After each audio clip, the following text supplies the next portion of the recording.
Kailangan may budget kayo Budget talaga. para masustentuhan yung pangangailangan nila.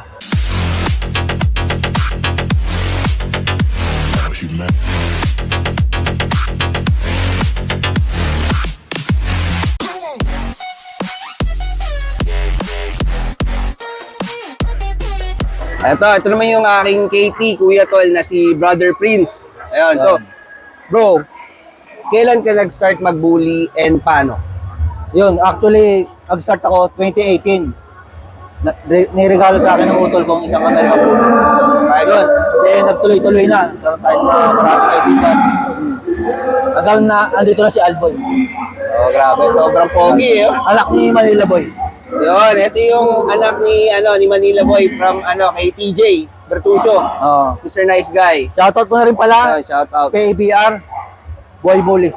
Yes, yun. So, kung kailangan nyo ng local registry, kontakin nyo lang si Prince Buhay. Sasagutin niya kayo. Yun. Madaling kausap yung brother ko na yan. Maraming Ngayon, salamat. bakit ka na-in love sa bullies? Sa bully breed? Sa mukha nila, saka malambing sila. Masarap kasama sa bahay.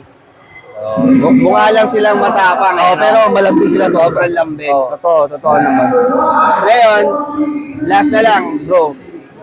Ano yung ma-advise mo sa mga tulad kong newbies, yung mga nanonood ng mga newbies na gustong mag-alaga ng bullies? Yun, advice ko lang sa inyo.